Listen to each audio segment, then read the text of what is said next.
Week 20 of the fantasy baseball season. And here's a few hitters that look to drop this week. The first guy, Jared Duran of the Boston Red Sox. I mentioned Duran is dropped last week, and he's still owned in a decent amount of fantasy leagues. Well, I'm going to recommend to drop him again this week. So on the season for Duran, it's been a good month and then a bad month. Type of on and off thing. So on the year, 8 home runs, 40 RBIs, 46 runs scored, 24 stolen bases, a 295 average, and a 346 on base. But the last month here, 3 homers, 7 RBIs, 6 stolen bases, 11 runs scored, a 235 average, and a 281 on base. So right now, like I said last week, if he's not getting on base, he's not going to steal bases, which obviously is his specialty. And he's not really going to score runs. I know overall in the season, the on-base and batting average is very solid, and 24 stolen bases is solid, but he's not driving in runs. He's not hitting for powers, Duran, and he's pretty much a stolen base run guy. And if he's not getting on base and producing, there's no reason for owners to hold on to him. August 15th at the Nats, 1 for 4 run. August 17th at the Nats, pinched hit, 1 for 1. August 18th at the Yankees, 0 for 4.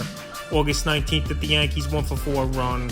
And August 20th at the Yankees, 1 for 3 in that one with a stolen base and sat out the 21st. So right now, he's not doing much. He is Jared Duran. He's not playing versus lefties most nights as well, so that takes him out of the lineup probably once or twice a week minimum for fantasy owners in this Red Sox team. And like I said, if he can't go on base, he's not giving fantasy owners the stolen bases and runs, what he's known for in terms of fantasy baseball. So this week I would give him a drop. The next hitter is TJ Friedl of the Cincinnati Reds. Solid season up and down for him, but same with Duran. He's been a hot and cold streak hitter. On the year, 11 home runs, 47 RBIs, 23 stolen bases, 51 runs scored, a 274 average, and a 338 on base. So right now, the Cincinnati Red team, we know they have a lot of good players, and a lot of young players have come up this season. And Carcion Strand, Novelty Marte, the latest guy as well, Matt McLain, and of course, Ellie De La Cruz. So right now, a lot of talented players on this roster. I know Friedl's an outfielder, and all those guys I mentioned are infielders, but still, it's a lot of infielders to have on the team, and it wouldn't be surprising to me that some of these guys are going to start playing in the outfield a little bit, or even other players on the roster, like Will Benson's going to get more playing time out there. Top hitting prospect as well now in outfield over the last few years. Nick Swenzel could eat into Friedl's playing time. So the last 2 games here for Friedl, August 15th versus the Guardians, 0 for 2. August 16th versus the Guardians, 3 for 5, 3 runs, a stolen base. August 18th versus the Jays, 0 for 4. August 19th versus the Jays, 1 for 4 with a homer. And August 20th versus the Jays, and that one, 1 for 4. So right now, Friedl, he's definitely shown some pop this season. A specialist as well with 23 on the season. But right now, I don't really value stolen bases a lot anymore, because now with the new rule changes, like I've mentioned time after time throughout the season here, with the bigger base and easier for runners to run with only the pitcher throwing to first base twice trying to pick a runner off. It's very easy to steal bases, and they're not as valuable as they used to be, because like I said, a lot of players do them now, and they can get 20 in their sleep, some of these players, throughout the season. So right now, if he's not showing power or hitting for average of late, he's definitely a hitter I would drop this week. The next hitter, Lars Nootbaar of the St. Louis Cardinals. So Nootbaar, it's been a solid season for him for the most part, but now he's on the injury list here with an abdominal injury, and they're not going to rush him back. We know the St. Louis Cardinal team, they're out of it, and they're trying to play now, most likely, for a top draft pick in next season's drafts. On the season for Nootbaar, 12 home runs, 39 RBIs, 60 runs scored, 8 stolen bases, a 283 average, and a 382 on base. So he was really tearing the cover off the ball, especially the last month. 6 home runs, 12 RBIs, 17 runs scored, a stolen base, a 367 average, and a 463 on base. But right now, with only about 35-40 games left of the season, like I said, and with this Cardinal team out of the race, and them calling up some young guys like Wynn, obviously Jordan Walker from the beginning of the year for the most part, and Tyrell O'Neill, Dylan Carlson, other outfielders on the team, I don't think this Cardinal team is going to rush Nootbaar back, and especially in head-to-head leagues, he's not going to be back within the 2 to 3 weeks here where the fantasy playoffs start in those head-to-head leagues. So right now, with all those factors, he's not really a hitter I would hold on to here in redraft leagues as Nootbaar, even though he's been playing great baseball over the last few weeks here. August 11th at the Royals, 3 for 4 run and a rib. August 12th at the Royals, 0 for 4 run. August 14th versus Oakland, 0 for 3 a run and an RBI. August 15th versus Oakland, 2 for 4 run.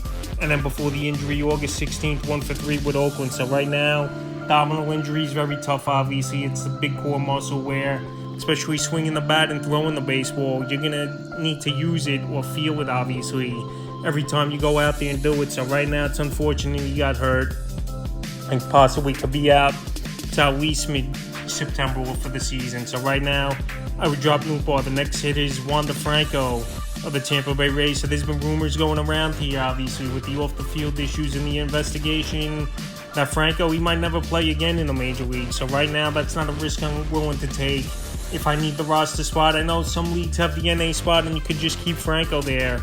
And we know Franco's a good talent, but if these acquisitions are legit, obviously, he's not really a player to hold on to. And if his career's over, keeper in dynasty leagues, there's no reason to hold on to him as well. So on the season, 17 homers, 58 RBIs, 30 stolen bases, 65 runs scored, a 281 average, and a 344 on base. So this season, even if he's not found guilty or whatever the case may be, in my opinion here with Franco, he's just going to be a player that this is going to drag out a little bit, I believe, into the offseason. And for minimum, we won't see him this season at all in the major leagues. Here's Wander Franco. So it's very unfortunate. He ran into trouble off the field here after he's been one of the best players and exciting players over the last few seasons in the league. And the Rays just gave him a nice contract as well. So right now, if you want to wait and see how it plays out with Franco, if you have the NA spot, that's fine. But in my opinion, I just don't think he's coming back this season here. And even if he does somehow, it'd probably most likely be towards the playoffs, because there's already, obviously, August 22nd here right now, where the season's quickly coming in an end of the regular season. So right now, with all these factors factored in, I would drop Franco this week in the fifth and final hitter. I look to drop CJ Cron, a Los Angeles Angels. So Cron, one of the bigger acquisitions at the trade deadline in terms of a bat here, just going off the last few seasons for the Angels. But this Angel team, they've definitely fallen apart since the deadline, making all these moves and not getting anything out of it pretty much, except falling in the standings. So on the season here for Cron, 12 home runs, 37 RBIs, 38 runs scored, a 252 average, and a 299 on base. So injuries have done him in all season. And now the latest injury definitely could keep him out for a while here, or possibly the whole season, most likely here is Cron. Well, lower back inflammation, so that's not good, especially for a big player like Cron, power hitter. And obviously he uses that whole torque of his body to hit the baseball. Guy too as well, first baseman obviously. So CJ Cron, lower back issue, never a good thing. Obviously we've seen it ruin careers. Obviously Don Mattingly, the most recognizable career, a back injury ended. I'm not saying it's ending his career, but it definitely could be a linger issue. And we know Cron's in his mid-30s as well, which don't help the case right now. So the last few games here before he went out, August 11th at Houston, 1 for 3, a homer. August 12th at Houston, 0 for 3. August 13th at Houston, he didn't play in that one. And August 15th at Texas, 2 for 4 with a run. So right now, placed on the injured list. Lower back inflammation, never a good thing, obviously, for a power hitter and a big guy like CJ Cron. And that's definitely not good. So right now, while he was struggling for the most part since he got traded to Los Angeles and not playing in the hitter's haven as well, known as Coors Field, that's another red flag. And now with this injury on top of it and him being on the IL a lot this year, he's a hitter I would drop this week. Few hitters I look to drop here in week 20 of the fantasy baseball season.